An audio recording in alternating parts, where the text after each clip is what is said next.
Okay, thank you for coming to the Saratoga Springs Planning Commission meeting for Thursday, July 31st. We will go ahead and start with the Pledge of Allegiance, and Commissioner Mangum is leading us in that tonight. Please follow me in the Pledge of Allegiance. I pledge allegiance to the flag of the United States of America and to the republic for which it stands, one nation, under God, indivisible, with liberty and justice for all.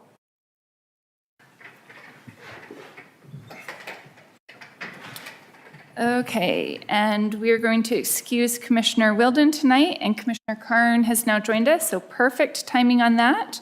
And we'll go ahead and start with public input. Time for public input is limited to no more than 15 minutes total. This time has been set aside for the public to express ideas, concerns, and comments for subject matter not listed as public hearing on the agenda. We'll now open public input. Seeing none, we'll close public input. We'll move to our first public hearing. The Commission will accept public comment and may make a recommendation to the City Council for the following items. Item 1, amendments to Title 19 Land Development Code of the City of Saratoga Springs, Architectural Standards Code Amendment for Sections 19.02, Definitions, and 19.16, Site and Architectural Design Standards, citywide initiated.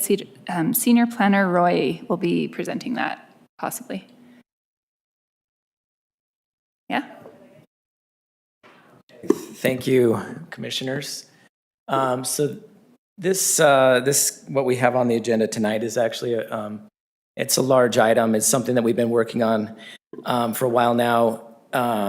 We put together multiple code amendments. We actually had multiple code amendments that were going to be going on, architectural design standards, and this applies citywide. And so we just decided to lump everything together into one big amendment, and so that's what we're seeing tonight. And then a vast majority of this, we actually consulted an architect firm, VCBO. We have Rachel Stein here tonight, who's going to kind of go through some of the more architectural stuff. And so this, it encompasses a lot of different things. There's a definition, and then it talks about office warehouse buildings, and then a bunch of other stuff. So I'm going to kind of give you a breakdown here. We'll go on this screen here, and you can kind of a bullet point list. This is kind of everything in a nutshell. So section 1902, we're adding a definition for primary materials. Our code says you can have like 75% of a building as one single primary material, but people would be like, well, what is a primary material? So we're adding a definition for that. And then in 1916, we've added a section for 3D renderings. We're going to make that a requirement for all buildings going forward. Sometimes it's hard to visualize what a building looks like when it's a 2D image. So now we're requiring 3D renderings for all commercial buildings moving forward. Improved pedestrian connectivity between buildings and public right-of-way. Updates to parking area, outdoor display, and screening standards are also in here. And then we have some updates to the articulation requirements. So this is basically kind of like what they have to do to kind of make their building more interesting, right? So it's not just a big flat thing. And so we've decided to break it up into two different categories. We have buildings under 20,000 square feet and buildings over 20,000 square feet. So what we found is that by applying the same standards that we've been applying for every building, once you get really big, that little 5-foot pop out doesn't make a big difference anymore when you get like a big, huge building. And so we thought we need to scale this bigger for the bigger buildings. And so that's what that's done. We've updated 3-family and multifamily material and color requirements so that there'll be more colors and more materials as you're if it faces a street, like a main street, it should have more variety instead of just facing like the plain back of a stucco multifamily building, right, facing the street. So the idea was to kind of get more diversity that way. Let's see what else. We've done updates to clarify the material and color requirements for commercial buildings, added an exception for rain gutters. We found out, so our code says that you have to have all roof drainage be internal to a building, but what we found is when you start doing sloped roofs, you almost always have to have a rain gutter and a downspout. So we've added an exception for that. And then finally, we have a new section here which talks about new standards for office, warehouse, heavy commercial, light industrial, and industrial buildings. So these are the big buildings. You know, think of the ones with the big loading bays on the back. That's those kind of buildings. And so we wanted to make those buildings look nicer and be visually interesting. So the city council feels like Saratoga has done a good job of, you know, being different from other communities and trying to hold like a higher standard for architectural and signage and that kind of thing. And so we wanted to kind of shift that same focus to the office warehouse buildings. And so we have Rachel here tonight. I'm going to turn it over to her, and she can explain that better. And so I don't know if we want to do that or hold the public hearing first. I don't know how you want to do that, Chair. Let's go ahead and open for public comment and then go from there, I think. Okay. So we'll go ahead and open for public comment. Seeing none, we'll close public comment. And we'll go ahead and hear from our design person. Hi, my name is I'm Rachel Stein, and I'm representing VCBO Architecture. We put together a quick presentation for you guys today to kind of highlight the main changes in office, warehouse, and industrial housing. Just a second. Great. So we wanted to provide a quick recap. We did meet with the City Council at the end of May. We gave them a visual preference survey where we had a bunch of different types of industrial buildings shown, and they put blue stickers on the developments that they liked the architecture of, and then the yellow stickers were on ones that they disliked. So those are a few examples from what they did and did not like. And our takeaways from this, one of the big ones was that building pop-outs, so that's aligning the horizontal and vertical articulation of a building, which is popping out and up from the primary facade, was alike, and so we've implemented that into our standards, and I'll highlight that later on. We also identified a grand main entrance with storefront windows. Another thing that was of note was the neutral color palette was desired, but they want this to be contrasting in color so that the colors stand out from one another. And then also the inclusion of human scale elements on the outside of the building. Some dislikes were color and material changes that aren't physically articulated with the building.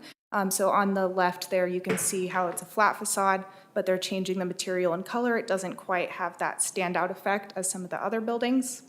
And then colors that were too similar and don't stand out was another thing to avoid, as well as cube-shaped structures and dominating bright colors. All right, so starting off with some site and loading area standards that we've developed, we added in some language, and this applies to most developments in the community. So sidewalks that come from the public right-of-way and go all the way to the building entrances, as well as a connection to adjacent properties if that is applicable for that site. And then specifically for loading areas in these types of development, we've noted that there needs to be a setback of 10 feet if it's running a public right-of-way, and that this must be landscaped with street trees distributed at 30 feet, and then also include a 6-foot-tall solid wall for screening. Is there any questions? So then moving into the building articulation, this is more of the architectural features of the building. So we have the primary facade, which must be horizontally articulated every 50 feet. So again, this is coming out from the primary structure. On the sides, this is reduced to 75 feet, and then or increased to 75 feet. And then on the rear and loading facades, it increases to 200 feet to allow for that distribution activity while still providing some visual interest. Some examples of forms of appropriate horizontal articulation include facade step in and outs. So for facades that span more than 200 feet, that's going to be 3 feet. And for facades under 200 feet, it needs to pop out at least 2 feet. Corners must be highlighted through a minimum 2-foot projection outward and upward, and we'll go over the vertical articulation on the next slide. And these must be at least 30 feet in length on the corners. There also must be a distinct change in texture and color on the building entryways and on the corners, and we'll show some examples of that later as well. That's your question. Yeah. Those articulations, are they just mostly false facade, or is the building actually? It can be, it's up to the developer, but yes, it could be a false facade. We've got a question from Commissioner Mangum as well. Sure. Thank you so much. I understand that Saratoga Springs has a high standard, and I like that. I like the fact that we want things to look beautiful. In my career, I do a lot of lending, and so the thing that pops out to me the most when I look over this is I think to myself, are we increasing the cost of construction by things like this articulation? Are we making it harder for people to start businesses because they have to pay for the additional the wood and the construction? Have we considered that aspect, the fact that a lot of these things make the building more expensive?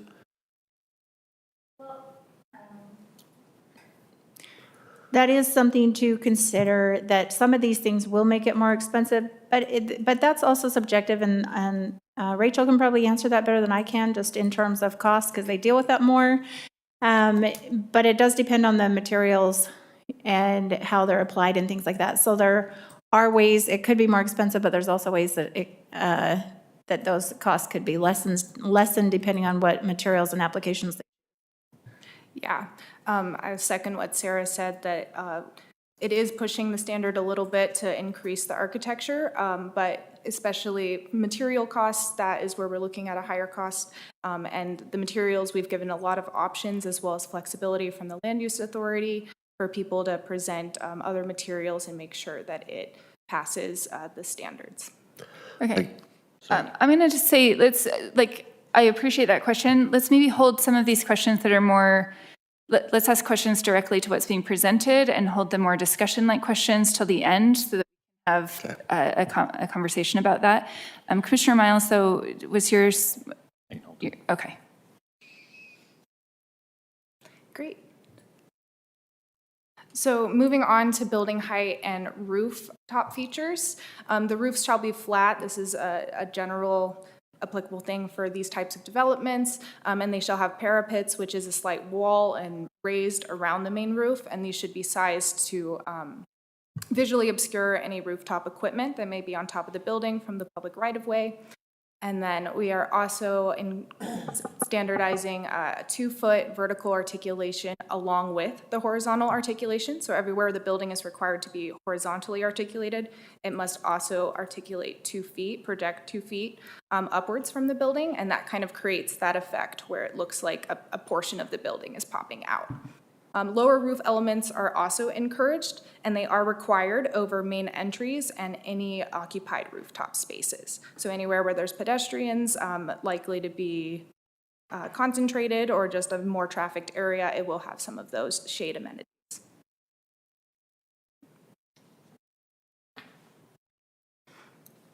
Now looking at the building entryways, we want the building entryways to be clearly identifiable, distinct materials, and design features. So if there's multiple entries for a building, these should each be distinguishable from the site entrance or from where people are accessing the site. We are also standardizing an amenity zone. So in front of each of the building entryways, there must be a paved 15-foot area, and it must be at least 30 feet wide. And this will include site amenities such as seating, decorative lighting, landscaping, depending on developer decides.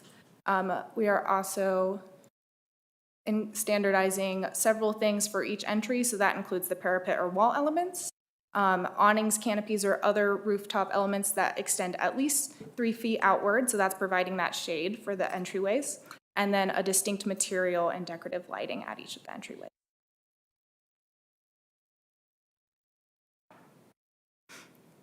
For windows, so we're looking at large glass windows on the level or ground level and smaller windows generally for the upper floors. Opaque, heavily tinted, and reflective materials are prohibited on the ground floor, and that's to avoid glare impacts onto the right-of-way. Facades fronting a public street will require a 25% glass on the first floor, which is represented in this diagram, and then 10% on upper floors. Corner lots or a secondary street-facing facade would require 15% on the lower floor and then 10% on the upper floors. All facades, including the rear-facing facade, will include a minimum of 5%. And now getting into building materials. So the primary facade must be covered in at least 20% of a high-quality material. So some examples of this would include brick masonry, natural stone, or architectural metal panel. Other facades will have to implement 10% of one of the following, so that includes masonry, high-quality concrete, tilt-up concrete panels that are finished and treated, or other architectural metal panel. No more than any of the facades shall consist of any one material or color, and no more than 20% of any facade shall be clad in corrugated metal. Articulated corners and entry features will include that distinct color or material that's chosen and will be highlighted, such as the diagram shows. Great. And so kind of wrapping us up here is the primary and accent color application. So as stated in the community or in the city council during our visualization preference survey, they preferred a neutral palette overall, but with that contrast in color. So we have the tan here compared to white, as opposed to like different shades of tan or different gray. We have a little bit more contrast there. And then accent colors may not be applied to more than 8% of the building facade, and they must also be complementary to the materials and colors used on the rest of the building. Artwork, signage, and awnings are available to be exempt from these limitations as permitted by the Land Use Authority. Awesome. So now if there's any questions or discussion, that opens that. All right, Commissioner Karn. I have a few. You said there has to be contrast in the colors. Is that in the eye of the beholder, or is there a definition clear? So we looked at the definition. I think it's a tone difference. We could get a little bit more specific and see if there's some way to measure it, if that would be helpful. But for the most part, I think it will be in the eye of the Land Use Authority when the developer is presenting those color palettes and material palettes for them to determine if it's contrasting. Okay, and then I saw that there was a desire to have a grand entrance feel. So Yes. I saw a requirement for amenities at the entrance, distinct lighting, Yes. a 3-foot roof element. Those are the things. Would those apply to the pictures you showed? Or were the pictures you showed of likes and dislikes more grand than that? So yes, some of the images that were shown were of a higher caliber, I will say. Those are a little bit more expensively for the developer. What we're showing in the renderings is the bare minimum. So this amenity zone that's shown here is that 15-foot in length minimum, but the developer could go bigger. And in addition to what you stated, I would also say that the expansive windows or storefront windows requiring is another kind of entrance element. Okay, and then why less windows on the second floor? Just because they're not as useful there. We want to show that there's more visualization and transparency and fluidity through that first floor. It's not as necessary for the second floor, and often some types of these buildings don't even have an upper floor.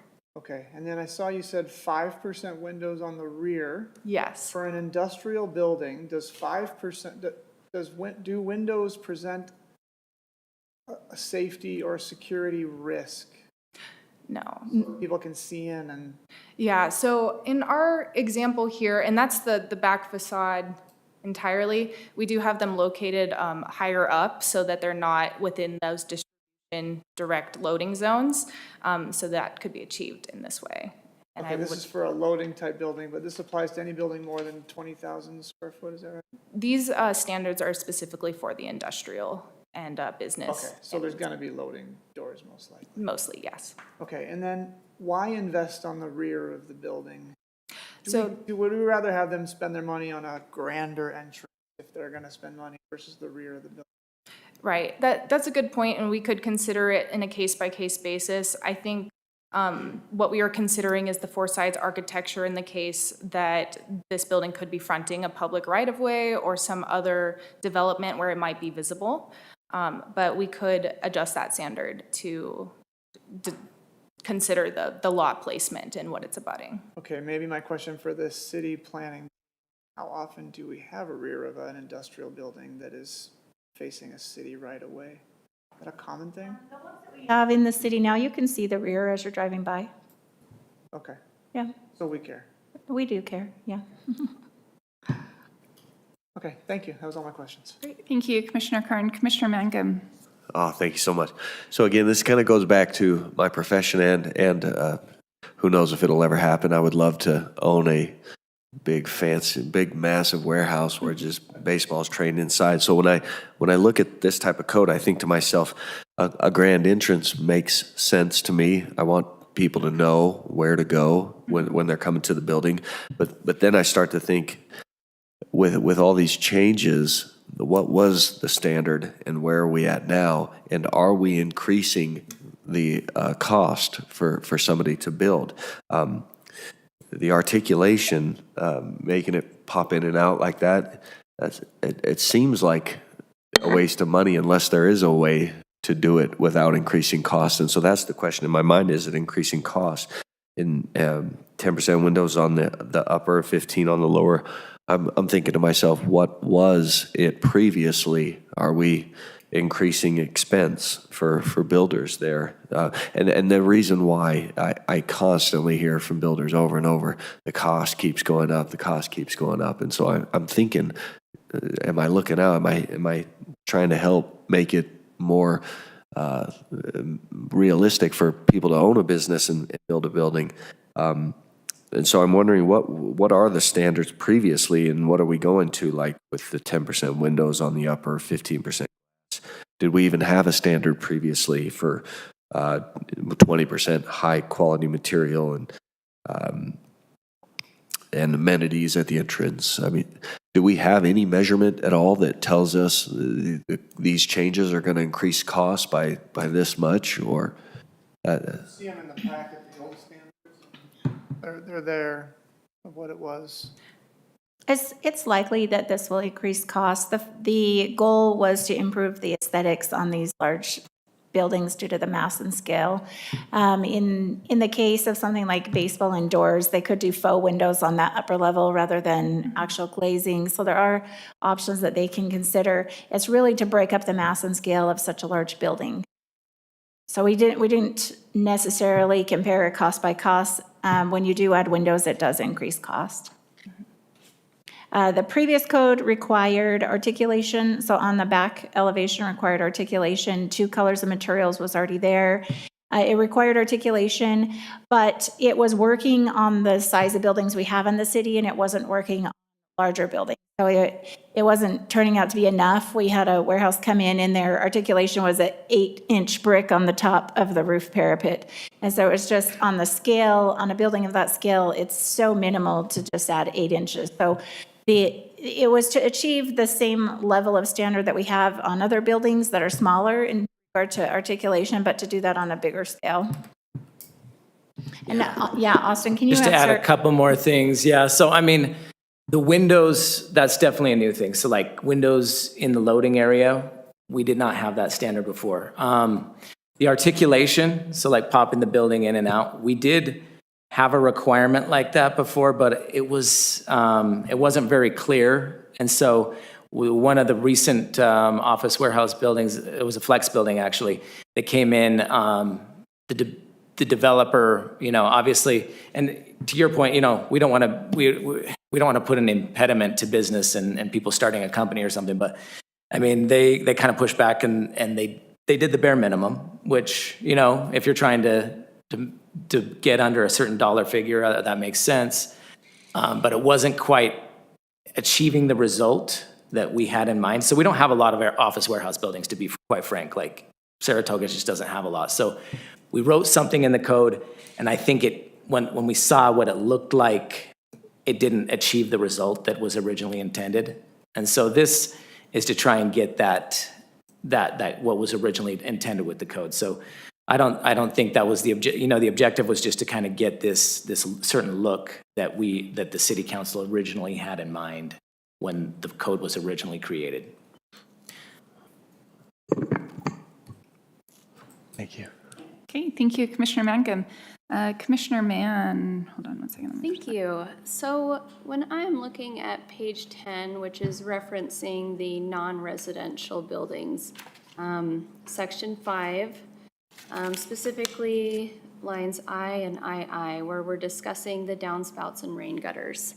Kind of to piggyback off what Commissioner Mangum was discussing, there are very reasonable ways to create curb appeal, and one of the things that was mentioned early on here was that we're looking to create an interesting look. We're trying to create a diverse appearance of these buildings. And, I can tell professionally, one of those ways to do that is through contrasting downspouts and rain gutters. When you guys are looking at these new modern buildings that are, currently being built, we're seeing white brick buildings with black rain gutters, black buildings with copper rain gutters, hunter green buildings with white rain gutters, and that creates a lot of curb appeal. It creates a modern look.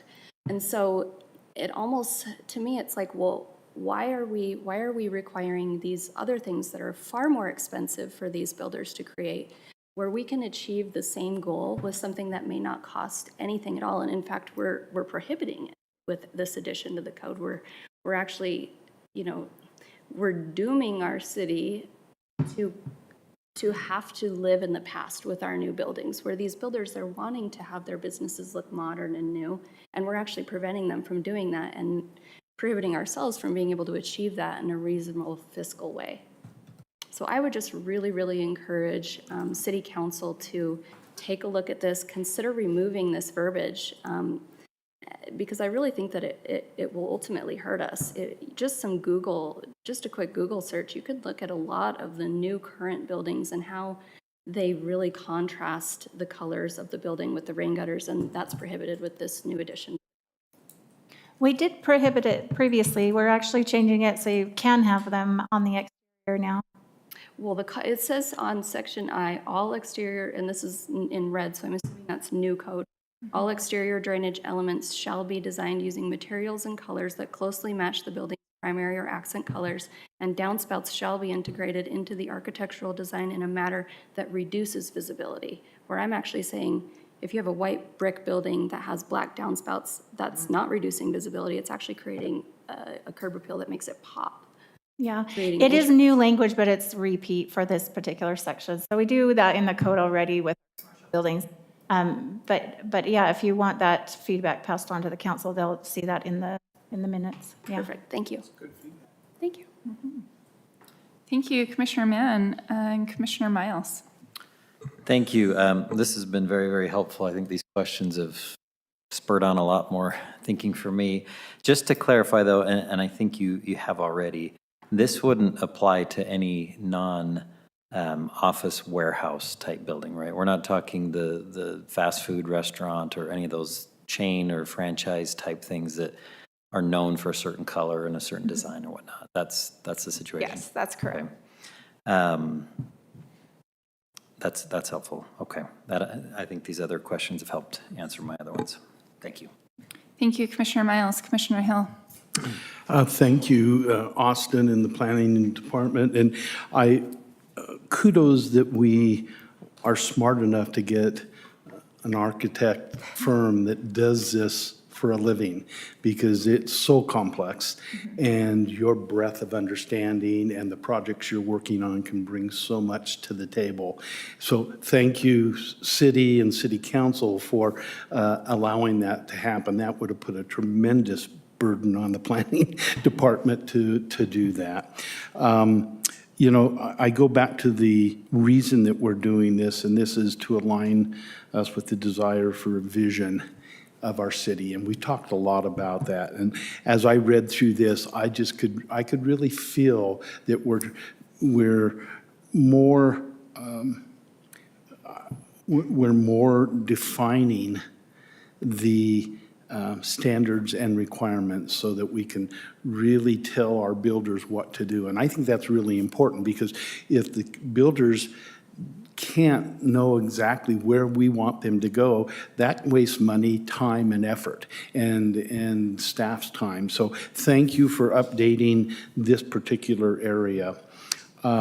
You know, we've answered so many of my questions. The 3D rendering, you know, the cost of that, it's so minimal compared to what they're doing, but it gives us a much more visual idea of what's going on. I liked the connectivity for the pedestrians, that were much more friendly, and we've talked a lot about that in this city. We've got to remember, we're a city that's 25 years old, and we're going through tremendous building right now. And to come up with uniquenesses that set us apart from others, I think it's a unique opportunity that we have. I've seen some of the buildings around the area that are involved in the same types of things, and the curb appeal is much greater. You know, everybody had lots of good questions, and I think everything that I had was answered. But again, thank you to working as a team to bring, I think, a quality product to the table. Thank you. Okay, thank you, Commissioner Hill. Commissioner Carn. Yeah, just one more. I'm looking at the zoning and planning map, and correct me, but is this all of the IC? Industrial, commercial, zone? It's office, warehouse, heavy commercial, light industrial, and industrial.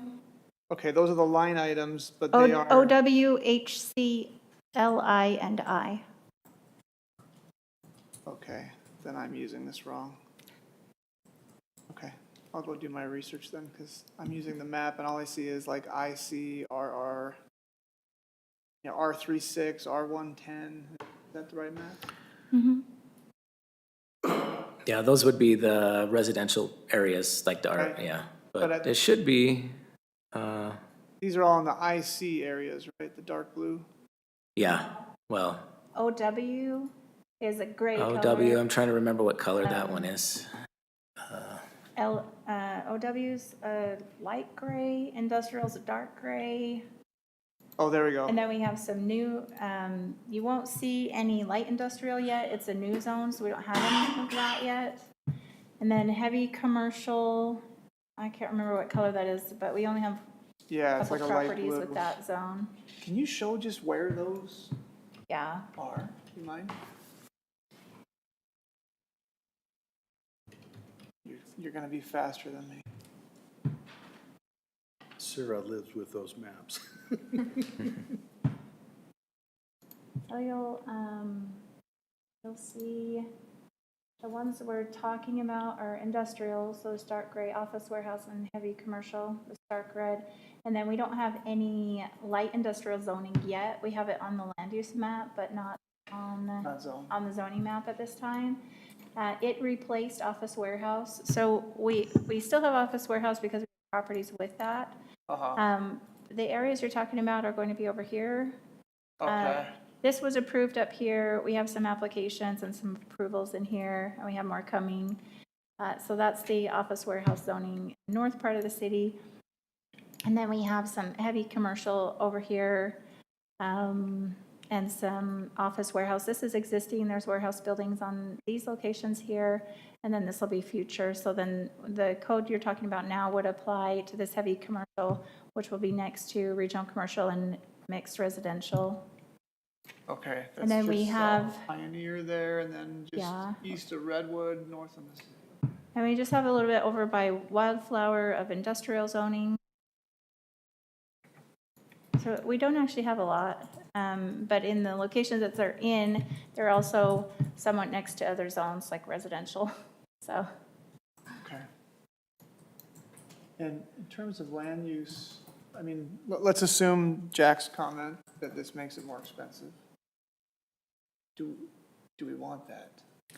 Well, these amendments were requested by our city council, so I do think that as generally, as we apply architecture throughout the city, that we do have standards that are maybe right in the middle, you know, they're not the cheapest and they're not the most expensive. So I think as a city, we have developed for years with standards that are kind of in the middle in terms of expense, and I think that this would do that as well. There's definitely higher standards we could apply to warehouses and lower standards, and I think this is more of a middle ground. And attracting this kind of development, is that very attractive to, if we make it easier to develop or harder to develop, is that more attractive? Like, does that make the city more desirable? We don't have a lot of land left for it. We do have in the Wildflower Development, Village 5 is going to be office warehouse. They just got through city council and their standards are very similar to what you're seeing here, and they agreed to those standards. I think that when you do have warehouse, we don't have a city that's structured in a way that has room or space or desire for a lot of warehousing. But I think the warehousing that we do get, we want it to have it. At least the city council has directed us to propose these standards. And so the standards that are drafted represent what they've instructed staff to do. Right. No, I get that. Like, I'm just trying to weigh, if it makes it more expensive, it makes it nicer for the community, but it may make those less likely to develop. And is that Well, good or warehousing doesn't have a lot of head of household jobs. It doesn't, warehouse space versus office space has a lower job ratio. I think as a city, we are trying to attract more head of household jobs Yeah. to the city. The warehousing is still going to be beneficial. It's still going to have create more job base in the city. But we do hope as a city to continue to attract more head of household type jobs within the city limits to be less of a commute? reduce the commute. Yeah, so not as good as commercial, office commercial for head of household jobs, but still good. Right.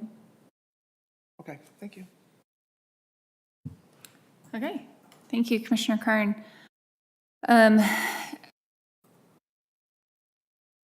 This doesn't make any adjustment to parking, right? No. Okay, that was it for me then. Other than I did see on some of it that a certain amount of parking needs to be on the side and in the back. Is that correct? So that we have a visual, not a big parking lot that you're looking from the street. So more on the side. It's already in and back. there. That's not new language, Right. but this section does require that. Okay. All right, so with that said, I will go ahead and entertain a motion. I'll make a motion, based upon the evidence and the explanation received today, I move that we forward a positive recommendation to the City Council for the proposed amendment to Title 19 with the findings and conditions in the staff report. Can we add to that we just include the comments from Commissioner Mann as well for consideration? Thank you. I thought they were great comments. I agree. So we can add that to, Yeah, You need to make a formal motion. Can you address how they do that? Sorry, you need to make it formal. yeah, so Commissioner Hill, you have to say with the amendments. okay. So as I read with the findings and conditions in the staff report and the testimony that was given by Commissioner Magnus and Commissioner Mann on the cost, we just want to send that off to the City Council also. Is that what? This would be on the proposed revisions to Section 5A, Okay, to I 5A. and II. Okay, Commissioner Mann recommended that exterior downspouts be allowed to be different materials and more visible. okay. Yeah, just to remove I and II, I think. Yes. Yeah, that's specifically 19, 16, 07, 5, I, and II. 5A, I, and True, I missed the A, yep, you got me. Okay, do we want to redo that one? Okay. Austin, you're going to help me, but I'll go through it. Yeah, good luck with this. Based upon the evidence and the explanations received today, I move that to forward a positive recommendation to the City Council for the proposed amendment to Title 19 with the findings and conditions in the staff report.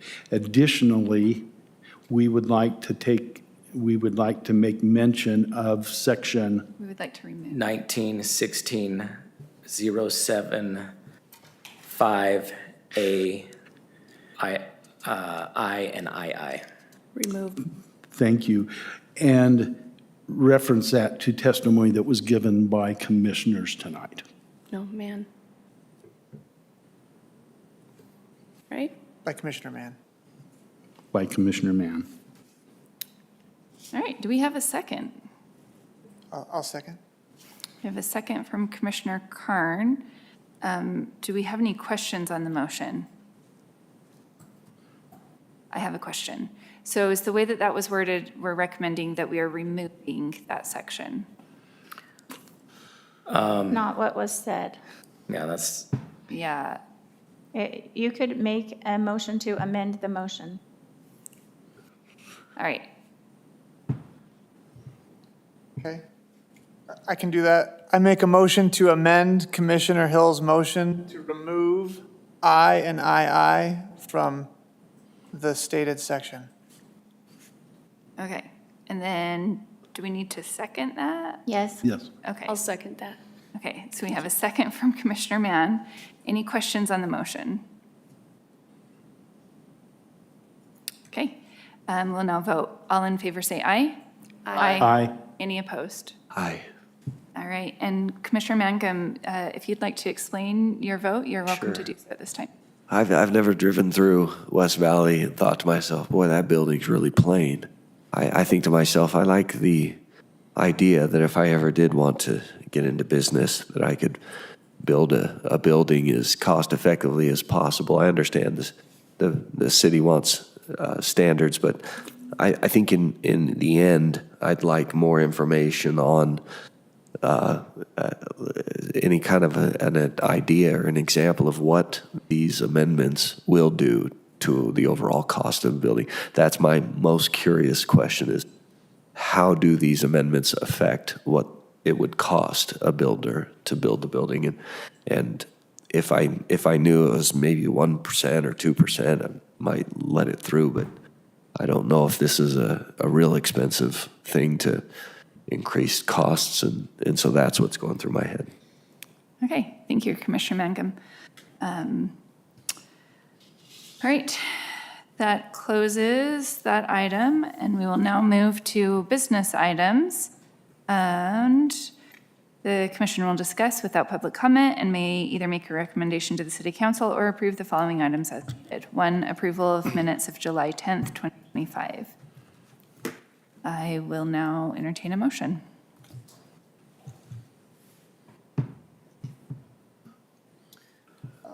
I'll make a motion to approve the minutes from July 10th, 2025.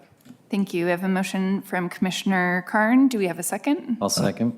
Thank you. We have a second from Commissioner Miles. Any questions on the motion? All right, all in favor say aye. Aye. Aye. Any opposed?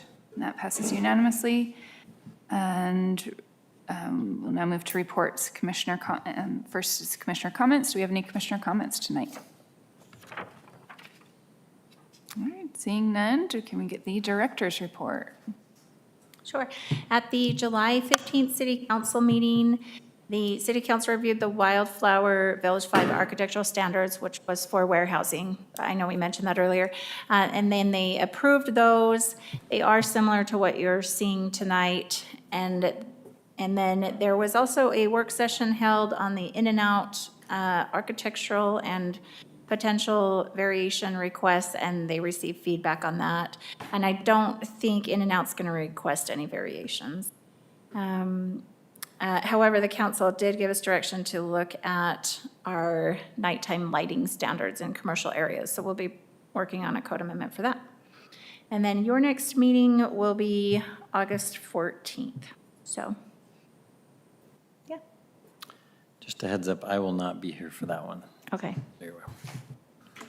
And I will not be here on August 14th. Did but I we, can join virtually if needed. did the council vote on the language for the drive-throughs, for the change of, The outdoor seating, the drive-through? no, Yeah. for the drive-throughs that are going to be going in against residential that's already built? Oh, not yet, no. Okay. Okay. All right, do we have a need to move into a closed session tonight? No. Perfect. Can I close the loop? Do you need me to join virtually on August 14? And can you make a call-in available if you need it? We won't know yet until I hear from others. It sounds like 2 are missing so far. Yeah, I'm going to be in Louisiana. Thank you. All right, we'll go ahead and adjourn this meeting. Thank you, thank you. That was good.